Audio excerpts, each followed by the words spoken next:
you guys? GoPody here today in the 2016 Toyota Tundra SR5. This thing is an absolute beast. Alright, so to start, the Tundra SR5 starts at $30,950. Of course, you're going to have options like standard bed versus long bed. Then there's double cab versus crew max. And there's also 4.6 liter V8 versus the 5.7 liter V8. But as for this particular truck today I have the 4x4 crew max 5.7 liter V8, which starts at $38,020.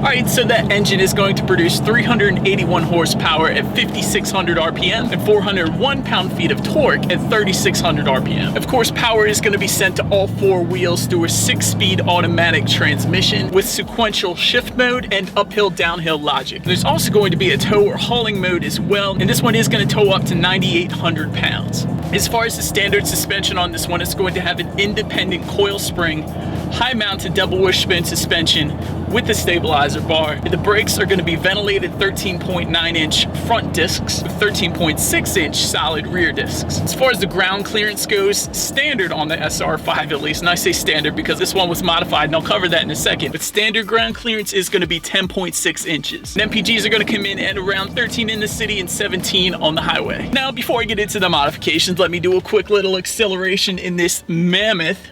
See how quickly we can get up to speed.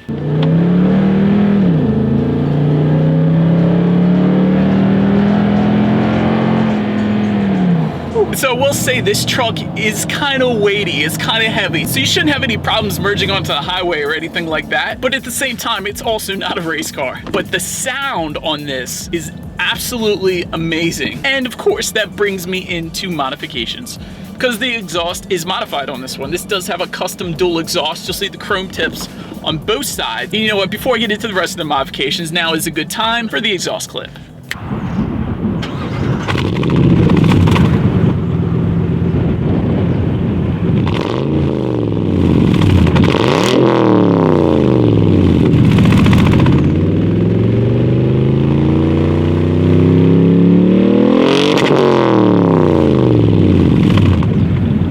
Now for the rest of the modifications here. Start with the exterior and the most obvious. This one is going to be lifted 6 inches. It is a 6-inch lift kit. There's also going to be bushwhacker flares. You can definitely notice them obviously as well. They look awesome. The wheels are going to be 20-inch fuel wheels with 35-inch Nitto trail grapplers. Therefore, you're going to have a lot thicker tread to get through the mud, to get through the dirt, and do some awesome off-roading in this beast. By the way, I forgot, since I mentioned the wheels, standard on the SR5 are 18-inch wheels, but like I said, this one's modified. Also, one last thing worth mentioning, there is also RC Nerf bars underneath. Anyways, now back to the drive. I will say with these large wheels and tires, there is a little bit of road noise. It doesn't really bother me though, because I sit up so high. I feel so ridiculously awesome in this thing. Like, I could freaking stomp anything in my path. Not that I would. This would be an absolute blast to go off-roading in. As far as visibility goes, I can see perfectly fine out my rearview mirror. Side mirrors also, there's more than enough visibility there as well.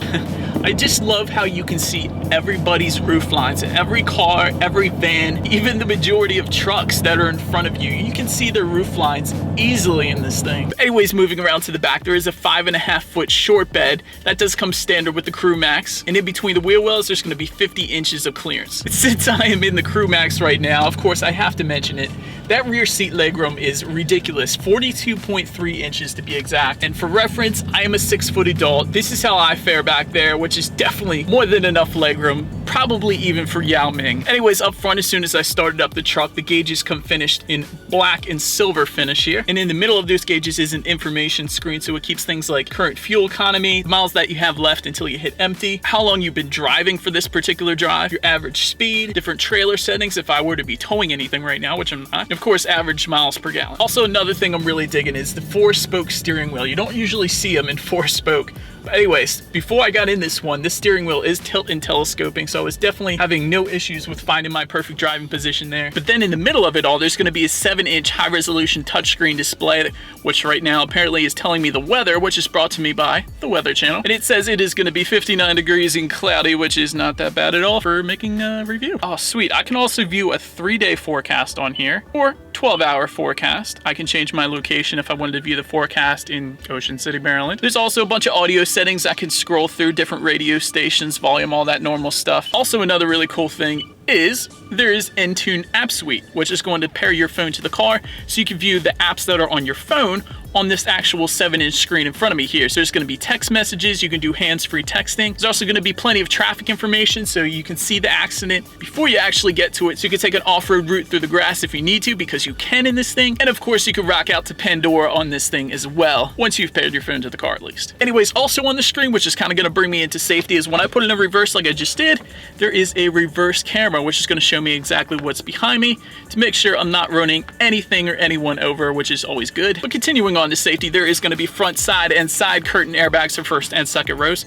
Also, there's going to be driver and passenger front knee airbags as well. Then there's also vehicle stability control with traction control, anti-lock brakes, electronic brake force distribution, and brake assist. And there's also going to be something called Smart Stop technology. And what this does is when the brakes are pressed firmly, the truck recognizes that and it reduces power while you're braking to bring you to a faster stop, which is kind of nice for those emergency situations if you need it. Also in the back, there's going to be latch, aka lower anchors and tethers for children for your car seats. There's also rear child door locks, tire pressure monitoring system, and trailer sway control. But anyways, that is it for this one, you guys. Be sure to like the video and subscribe, and I will see you guys in the next review.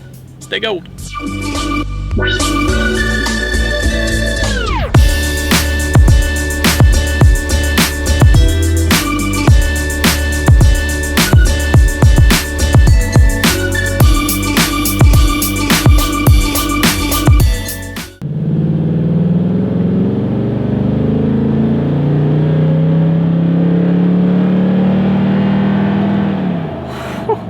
That sound, man.